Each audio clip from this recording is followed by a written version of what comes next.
Welcome to the deep dive. Today, our mission is to really get into the tech behind your shiny 4K screen. We're talking HDMI.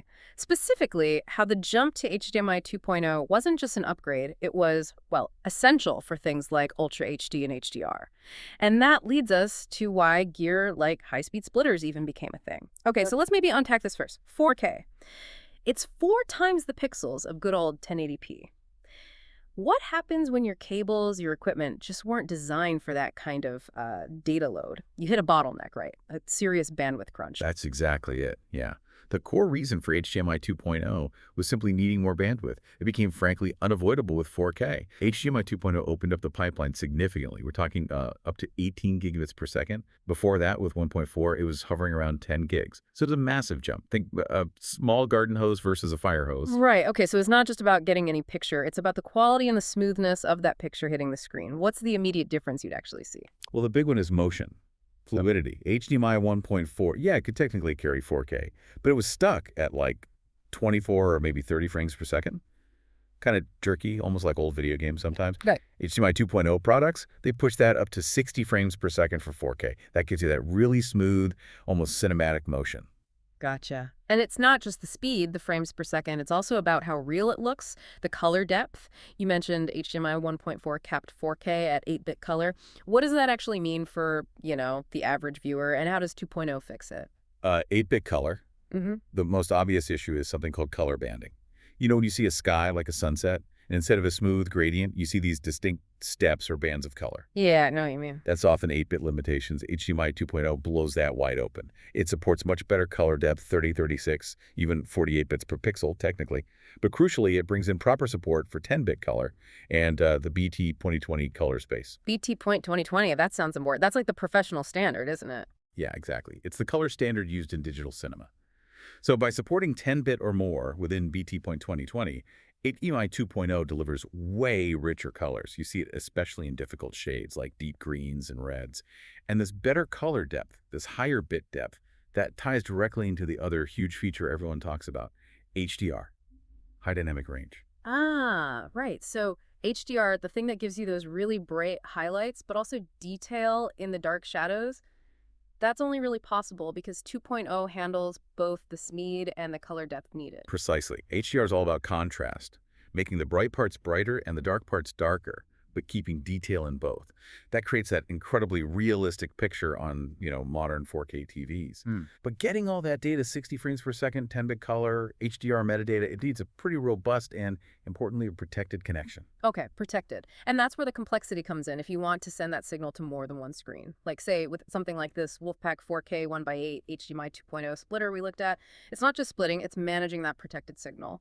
Exactly. It has to be complying with HDMI 2.0, obviously, but also with HDCP 2.2. HDCP 2.2, that's the anti-piracy thing, right? Yeah, think of it like a digital handshake. It's mandatory. Your source device, your Blu-ray player or streamer, the splitter itself, and every single display you connect, they all need to perform this HDCP 2.2 handshake correctly. If any part of that chain fails, the handshake for 4K content, poof, black screen. No picture. Wow. Okay, so the splitter's job is basically to manage that handshake successfully across all 8 of its outputs simultaneously. That sounds tricky. It can be, especially when you mix different types of screens, maybe one new 4K TV and 7 older 1080p monitors. Ah, yeah. How does it handle that? This splitter mentions smart EDID control. What's EDID? EDID is essentially data that a display sends back to the source. It says, here's what I am, here's what I can handle, resolutions, refresh rates, audio formats. So Smart EDID control on the splitter helps manage those different capabilities. It usually has a couple of modes. This WolfPack one has 2. There's TV mode. In this mode, it reads the EDID only from the display plugged into output 1. If that display says, yep, I'm 4K, the splitter then tries to send that full 4K signal out to all 8 connected displays. Okay, so it aims for the best possible signal based on that first screen. But what if the other screens can't handle 4K? Right, that's where you might run into trouble. Blank screens, maybe flickering, and that's why there's the other mode, STD mode for standard. That fail-safe. Exactly, it's like the lowest common denominator setting.